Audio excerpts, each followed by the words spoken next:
श्री हरि। हमने बोला था कि भाई एक ट्रैवल ब्लॉग भी बनाएंगे, सब कुछ बनाएंगे। और आप, आई होप आप सब वीडियो देखते होंगे। बस आपसे मैं एक रिक्वेस्ट करना चाहती हूँ, आप जो भी देखते हो प्लीज़ उसको लाइक शेयर कमेंट ज़रूर करना। आज मैं आपको बताऊँगी अंडमान निकोबार का हमारा जस्ट टूर बना था कि हम लोग कैसे गए थे और कहाँ कहाँ घूमे। मैं आपको स्टेप बाय स्टेप या डे बाय डे आपको मैं दिखाऊंगी और बताऊंगी। हम लोगों ने जाने के लिए ऑनलाइन टिकट कर ली थी पहले ही। हम लोग 3-4 बजे अराउंड रात को हम लोग सुबह निकल गए थे घर से। अर्ली मॉर्निंग हमारी फ़्लाइट थी। हम लोग फिर वहाँ हम लोग पहुँचे। हम लोगों ने कैब वगैरह, क्योंकि हम लोग सब पैकेज लेकर गए थे तो हमें कोई प्रॉब्लम नहीं हुई। तो कैब हमारी वहाँ पहुँच चुकी थी। बट ये था कि अब जैसे हम लोग अक्टूबर के टाइम पे गए थे तो वहाँ क्या था कि यहाँ से भी हम लोग क्या लेके गए थे मैं आपको पहले बता दूँ, क्योंकि हमारे सारे डॉक्यूमेंट थे। हम लोगों ने कोविड टेस्ट भी करवाया था कि 48 घंटे के अंदर का होना चाहिए, तो एयरपोर्ट पे वो भी चेक किया था।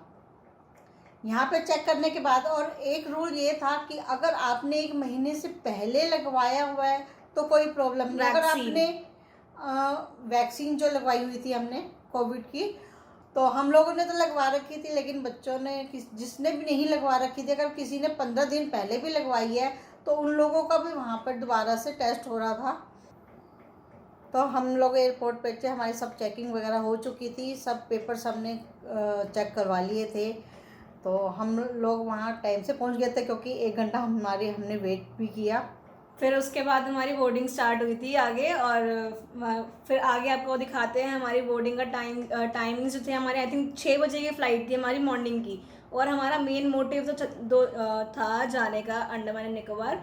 तो वो हमारा ये था कि मेरा और मेरे ब्रदर का, हम दोनों का बर्थडे था, तो हम वहाँ पे अपना सेलिब्रेट करने गए थे। हम लोग प्लेन में बैठे हैं सब, और हमने एक पिक भी क्लिक की। और गाइडलाइन थी उसमें भी, प्लेन में भी, कि अगर आपने मास्क ज़रूर लगाकर बैठना है। तो हमारा टेक ऑफ कर चुका था प्लेन। हम लोग हंसी मजाक भी हमारा चलता रहा, क्योंकि इतना लंबा सफ़र हम चुप रह के तो नहीं काट सकते थे। तो हंसी मजाक भी चलता रहा कि ताकि सफ़र भी कट जाए। और ऊपर का व्यू वाकई ही बहुत अच्छा था। और जैसे ही मतलब चल रहा था ना, मतलब लाइक रनवे पे आया, फिर उसके बाद जब वो चलना शुरू हुआ, we were like 5th gear पे डाल दिया एयरप्लेन, अब उड़ेगा ये, एकदम से तेज भागेगा सारा। मतलब बहुत मजे लिए at the time of the flight. But बहुत लंबा था। आई थिंक हमारा 4 घंटे की फ्लाइट थी। ऊपर बादल बहुत अच्छे लग रहे थे, बहुत अच्छा व्यू था, नज़र नहीं हट रही थी। और मैंने कहा ना कि जैसे हम लोग हंसी मजाक भी करते जा रहे थे कि प्लेन कभी दाएं हो रहा, कभी बाएं हो रहा, या कभी आवाज़ आ रही थी तो हाँ सब लोग हंस रहे थे कि नहीं भाई रोड ठीक नहीं है सही रोड पर नहीं चला रहा प्लेन पायलट। और जब बादलों के बीच में से निकला रोड तो पे गड्ढे हैं ठीक है। और कॉटन से ऐसा लग रहा था जैसे कॉटन बर्ड्स होती है ना, लाइक कॉटन बॉल्स वगैरह, वो ऐसे से पड़े हुए हैं एकदम बिल्कुल कॉटन की तरह लग रहे थे हमारे वो सारे क्लाउड्स वगैरह नॉल। तो इतना मज़ा आया, पूरा प्रॉपर सीन। वाकई ऊपर से जो बादलों का क्राउड था, ये जो बादल थे, उसका नज़ारा वाकई बहुत अच्छा लग रहा था कि ऐसे से वो तैर रहे थे। एक किस्म से वो बादल तैर रहे थे, इधर से उधर जा रहे थे, इधर से उधर जा रहे थे। मतलब बहुत बहुत अच्छा लग रहा था। ये नहीं कि हम लोग फर्स्ट टाइम गए या हमारा फर्स्ट एक्सपीरियंस था, लेकिन क्या, क्योंकि जगह जगह का हर जगह का एक्सपीरियंस अलग होता है। अब ये हम कोलकाता में लैंड कर रहे थे, तो वहाँ वेटिंग जो मेरी थी आई थिंक 45 मिनट थी। कोलकाता रुकने का मोटिव ये होता है कि भाई कई पसंद जो होते हैं कि कलकत्ता ही उतरने वाले होते हैं, तो वो कलकत्ता उतरे थे, क्योंकि अंडमान के लिए डायरेक्ट फ़्लाइट नहीं थी। तो और कुछ जो अंडमान जाने के लिए कोलकाता से थे वो पैसेंजर उसमें चढ़े थे, फ़्लाइट में चढ़े थे, और जो कलकत्ता में उतरने वाले थे वो उतर चुके थे, आधी सीटें खाली हो चुकी थी। हम लोग तो हंसी मजाक कर रहे थे कि अब आधी सीटें खाली होंगी, जहाँ मर्जी बैठो तो लेट के जाओ, जो मर्जी करो। पर पता चला कलकत्ता से और लोग आ गए। तो उन्होंने भी वहीं जाना था, तो वो लोग भी बैठे, टेक ऑफ किया। वहाँ से बस आगे सारा सी ही था, सारे चारों तरफ समुद्र था, बादल थे और कुछ भी और कुछ नहीं नज़र आ रहा था पानी के सिवा, पानी और बादल के सिवा।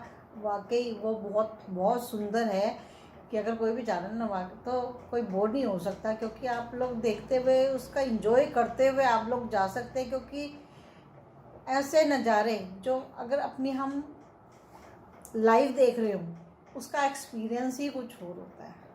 और एकदम blue water, blue blue blue पूरा एवरीवेयर, इतना क्लियर वाटर था और सारा एकदम परफेक्टली जो देखा था, उसकी जो वाइब्स या फील्स जा रही थी, जो उसकी वेव्स थी वो इतना परफेक्टली कैप्चर हुई है और ऊपर से बिल्कुल प्रॉपरली सब कुछ दिख रहा था। और हमने बीच में डॉल्फिन्स भी देखी थी। डॉल्फिन, अब जैसे मैं बता रही हूँ कि यहाँ हम लोगों को ऊपर जैसे इसने बताया कि बहुत अच्छा लग रहा था कि समुद्र भी पूरा ऐसा नीला इतना साफ दिख रहा था और बादल भी इतने साफ और नीले दिख रहे थे। और जब हम लोग ने जब दिल्ली से जब टेक ऑफ की हमारी फ़्लाइट, तो नीचे दिख रहा था, प्रदूषण दिख रहा था कि कितना प्रदूषण है। ऊपर जाके इतना साफ था, बहुत साफ था, वाकई प्रदूषण से बहुत ज़्यादा नुकसान होता है और वहाँ जाके इतना प्रदूषण नहीं था। और अब जो आप ये आइलैंड देख रहे हो ये है अंडमान। हम यहाँ पे लैंड गए थे, बट यहाँ पे हमने वीडियो या फोटोग्राफी नहीं लेकर कर पाए क्योंकि यहाँ पे अलाउंस नहीं थी हमको फोटो या वीडियो बनाने की कुछ भी। सो यहाँ का तो पार्ट स्किप्ड है, आप हम दिखा नहीं पाएंगे, अलाउंस नहीं था, वही सब है। बट उसके बाहर जो था वो सिनेरियो हम आपको फिर भी एक्सप्लेन कर पाएंगे। और जो एयरपोर्ट का नाम जो रखा हुआ था वो वीर सावरकर के नाम से सावरकर, बोलो दोबारा बोलो। वीर सावरकर के नाम से रखा हुआ था, क्योंकि उसी ने ही वहाँ पर, जो आपको पता होगा कि इस जगह को बोला जाता काला पानी, काले पानी की जिसको सजा होती थी वो वहीं जाते थे। इस चीज़ के बारे में आपको हम आगे एक्सप्लेन करेंगे, डिटेल में बताएंगे जब हम सेल्यूलर जेल विजिट करेंगे। वहाँ हमें जब ऊपर आइलैंड के ऊपर देखा ऊपर से, तो वहाँ पेड़ ही पेड़ थे, बहुत ग्रीनरी थी, पेड़ भी इतने छोटे छोटे, इतनी हरियाली ऐसे लग रही थी पर जैसे नीचे घास बिछी हो। और फिर हम लोग वहाँ उतरे। वहाँ क्या आपको मैंने बताया कि वहाँ भी कोविड टेस्ट कर रहे थे, जिन लोगों ने 15 दिन पहले करवाई थी उनका नहीं मान्य था। तो वहाँ पहुँचने के बाद क्या हुआ था कि वो लाइनें अलग अलग कर दी थी, जिन्होंने 1-2 महीने पहले लगवाई थी, यानी कि सेकंड डोज भी लगवाई हुई थी, मतलब 2 डोज कंपलसरी है, लगी हुई होनी चाहिए, तो उनको तो उन्होंने निकाल दिया था। और जिन्होंने 15 दिन पहले सेकंड डोज लगवाई थी उनकी लाइन अलग थी। वहाँ पहुँचने के बाद क्या था कि बस अलग से खड़ी थी और उसी बस में उनको बैठाया जा रहा था, तो उनको एक हॉस्पिटल में लेके जा रहे थे। फिर हम लोग वहाँ हॉस्पिटल में गए, क्योंकि बच्चों ने 15 दिन पहले ही लगवाई हुई थी। हमारे को एक्चुअली क्या था, मैं और भाई ने प्रॉपर सेम टाइम के आसपास लगवाई थी, तो हम मेरे को जो हुए थे वो 13 डेज़ हुए थे, बट 15 डेज़ प्लस चाहिए होता है उसके लिए। और 13 डेज़ के अराउंड मेरे को RT-PCR करवाना पड़ा था वहाँ पे जाके। तो मैं और मेरा ब्रदर थे, हम दोनों ने वहाँ पे RT-PCR करवाया। एंड देन उसके बाद हम अपना शिफ्ट हुए और वहाँ पे हमको वेलकम ड्रिंक मिली, कोकोनट वाटर। और वहाँ पे लाइक कोकोनट तो ऐसे है कि मतलब है नहीं, कुछ इम्पोर्टेंस ही नहीं है, और यहाँ ऐसे गिरे रहते हैं, पड़े रहते हैं, कोई देखने वाला नहीं है। लाइक कहते ना कि वहाँ जहाँ पे जो सबसे ज़्यादा चीज़ होती है तो उसकी इतनी इम्पोर्टेंस नहीं होती। फिर हम लोग और इवन हमें वहाँ पे वेलकम केक भी मिला था। मैं यही बताना चाह रही थी, क्योंकि फिर हम लोग वहाँ अपने होटल में शिफ्ट हुए थे। तो शिफ्ट भी जो होटल भी हमने लिया था सी के बिल्कुल साथ में ही, होटल बीच के सामने था, बिल्कुल हमारा बीच था कॉर्बिन्स बीच, तो वहीं पे उसके बिल्कुल सामने हमारा था होटल। वहीं से हम प्रॉपर पूरा निकल के गए, वहाँ पे अपना टाइम स्पेंड किया। उस टाइम पे थोड़ा हम वहाँ पहुँचे, वहाँ भी हमारा केक के साथ वेलकम किया। तो फिर हम लोगों ने केक कटिंग की, वहाँ पर कुछ थोड़ा बहुत खाया। हम लोग फिर समुद्र की साइड चले गए थे, सी की साइड, क्योंकि बिल्कुल उसके बिल्कुल किनारे पे ही था। और वहाँ पे ये रूल था कि आप एक दिन कहीं नहीं जाएंगे, आप वहीं रहेंगे, क्योंकि जिनका RT-PC हुआ था ना, तो उनको बोल दिया था कि आप RT-PCR RT-PCR जो हुआ था वो लोग कहीं नहीं जा सकते हैं, बस वहीं अपने होटल और होटल के आसपास ही रहेंगे। तो फिर हम लोगों ने भी ये रूल फॉलो किया।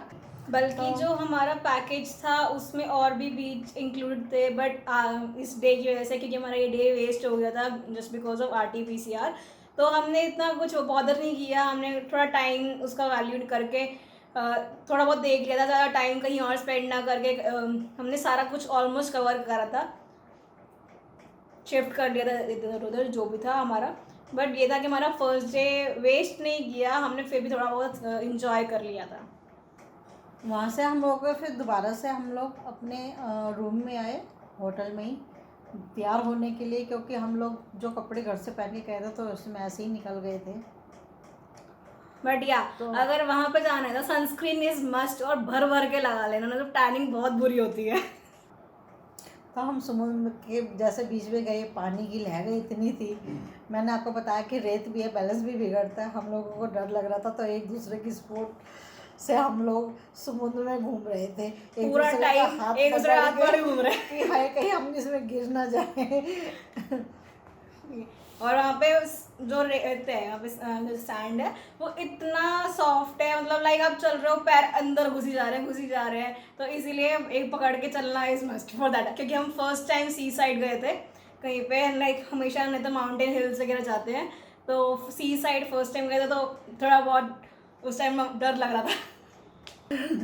वहाँ क्या हुआ था कि मैं उल्टी खड़ी हो गई थी, तो समुद्र का पानी मेरे पैरों से आके निकल चुका था, मेरा बैलेंस बिगड़ गया था, क्योंकि वहाँ रेत ही होती है, तो रेत नीचे दबती है, तो मेरा भी पैर दब गया था, तो मेरा बैलेंस बिगड़ा। मम्मी की स्लीपर निकल गया पानी में।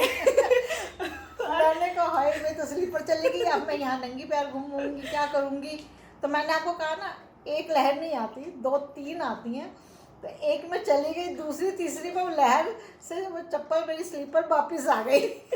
हाँ, लहरी बोल रही हो ना, एक क्या करूँगी, तेरे दोनों दे, मैं भी पहन के घूमूंगी। तो वहाँ क्या था, वहाँ पे वेव्स इतनी हो रही थी ना, तो पैर अंदर घुसी जा रहे थे हमारे। तो मैं क्या था, मेरा तो सी मतलब बीच की वहाँ उस साइड वाटर साइड जाने का मन कर रहा था, निकलने का मन नहीं करता, बट थोड़ा और डर भी लग रहा था कि यार पैर अंदर घुसे, स्लिप ना हो जाऊँ या कुछ। तो मैं वापस मुड़ के आ रही बैक साइड में, फिर दोबारा वाटर में जा रही, फिर मुड़ के आ रही, फिर वाटर में जा रही थी, ठीक है। और वहाँ पे इतने सारे सी क्रिएचर्स होते हैं, छोटे छोटे, लाइक शेल्स कैरी करते हैं जो, तो वो सब थे, वो हम देख रहे थे, ऐसे मिट्टी में घुसी जा रहे हैं, एक निकल रहा है दूसरा घुस रहा है। और इवन क्रैब्स वहाँ पे इतने सारे थे, और क्रैब्स भी ऐसे ही अंदर जा रहे हैं बाहर आ रहे हैं, अंदर जा रहे हैं बाहर। क्या होता था कि पानी की लहरों से वो लोग किनारे आ जाते थे, जब पानी की लहर चली जाती थी ना, वो फिर अपने आप वो रेत के अंदर फिर घुस जाते थे। जब पानी की लहर आती थी फिर वो बाहर आ जाते थे, फिर उसके अंदर जब पानी की लहर जाती थी फिर उसके अंदर चले जाते थे, वो दिन में बाहर नहीं होते। तो समुद्र में हम लोग आपस में मस्ती भी कर रहे थे और फ़ोटो भी क्लिक करे जा रहे थे कि अगर वहाँ गए, अगर फ़ोटो क्लिक नहीं की तो फिर क्या किया। और आपको पता है कि बच्चे हों बड़े हों कोई भी हो, सेल्फी तो बनती है, दिल तो बच्चा है। और साथ साथ अनाउंसमेंट हो रही थी, क्योंकि 5 बज चुके थे, तो 5 बजे वहाँ अंधेरा हो जाता है, तो अनाउंसमेंट हो रही थी कि बीच खाली कर दीजिए, वहाँ पे नहीं रुक सकते, क्योंकि लाइक हाई टाइड हो जाता है ना उस टाइम पे, रात के टाइम पे, तो इसीलिए सबको बाहर कर देते हैं वो उस टाइम पे। और लाइक मान लो दिल्ली के 10 बज रहे हैं, 10 बज जो जितना अंधेरा वहाँ पे 5 बजे हो जाता है, तो वहाँ पे रात 5-6 बजे हो जाता है मैक्सिमम। और बोट वगैरह कुछ भी, आप कोई भी एक्टिविटी वाटर में एक्टिविटी सारी कर नहीं सकते, बिल्कुल बंद हो जाती है। डिनर करने के बाद, क्योंकि हम लोग जब गए वहाँ घूमने के पर्पज से थे, तो रूम में तो हम बैठ नहीं सकते, मैं तो बैठ नहीं सकती हूँ। तो हमारी आदत है कि मॉर्निंग वॉक भी, और जो इवनिंग में भी हम खाना खाने के बाद हम लोग ज़रूर थोड़ा सा वॉक करते हैं। तो वॉक करने के लिए हम दोबारा से सी की साइड आ गए थे।